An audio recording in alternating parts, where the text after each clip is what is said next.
Friends, ఇప్పుడే అందిన వార్త. కాంగ్రెస్ ఓడిపోయే ఎంపీ మొదటి సీటు ఇదే అంటూ వార్తలు అయితే వినిపిస్తున్నాయి. దీనికి సంబంధించి వివరాలు చెప్పడానికి వీడియో చేయడం జరుగుతుంది.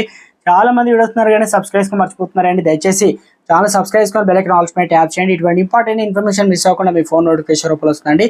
చాలా మంది చూస్తున్నారు కానీ లైక్ చేయడం లేదా, దయచేసి లైక్ చేయండి. ఇన్ఫర్మేషన్ అందరూ కూడా మన సికింద్రాబాద్ పార్లమెంట్ నియోజకవర్గంలో అధికార కాంగ్రెస్ పార్టీ ఎదురవుతుంది. ఇక్కడ నుంచి కాంగ్రెస్ అభ్యర్థులు పోటీ చేసిన దానా నాగేంద్ర ప్రచారంలో ఇతర పార్టీ అభ్యర్థుల కంటే వెనుకబడి ఉన్నారని సొంత పార్టీ నేతలే చర్చించుకుంటున్నారు.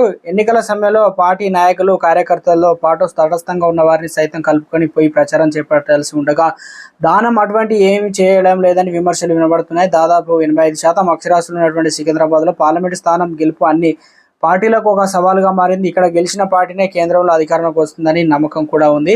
ఈ సెగ్మెంట్ పరిధిలో సికింద్రాబాద్, సనత్ నగర్, జూబ్లీహిల్స్, ఖైరతాబాద్, నాంపల్లి, అమరపేట, ముషీరాబాద్ అసెంబ్లీ నియోజకవర్గాలు కూడా ఉన్నాయి. వీటిలో ఖైరతాబాద్ నుంచి కారు గుర్తుతో గెలిచినటువంటి దానం నాగేంద్ర కాంగ్రెస్ పార్టీలోకి జంప్ అయ్యారు. ఇక నాంపల్లిలో ఎంఐఎం మినహాయిస్తే ఇతర అన్ని సెగ్మెంట్లో బీఆర్ఎస్ ఎమ్మెల్యేలు ఉన్నారు. ఇలా ప్రత్యర్థి పార్టీలు బలంగా ఉన్న చోట రెట్టించిన ఉత్సాహంతో ప్రచారం చేయాల్సి ఉండగా ఆయన ఇప్పటివరకు ఏ అసెంబ్లీ నియోజకవర్గంలో పూర్తి స్థాయిలో ప్రచారం చేపట్టలేదు. దీంతో గెలుపు ఎలా సాధ్యమని సొంత పార్టీ నేతలే చర్చనీయాంశంగా అయితే మారింది.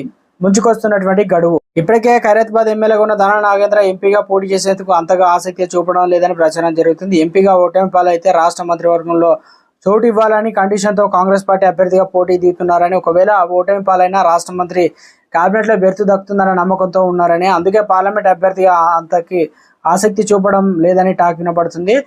ప్రత్యర్థులు బీజేపీ నుంచి కిషన్ రెడ్డి, బీఆర్ఎస్ అభ్యర్థి పద్మారావు గౌడ్లు ప్రతి నిత్యం నియోజకవర్గ వ్యాప్తంగా ప్రచారంలో ఊరెత్తుండగా దానా నాగేంద్ర శక్తి సామర్థ్యాల మేరకు ప్రచారం చేపట్టకపోవడంతో కాంగ్రెస్ పార్టీ నాయకులు, కార్యకర్తలు పలు రకాల అనుమానాలకు రేకెత్తిస్తున్నాయి.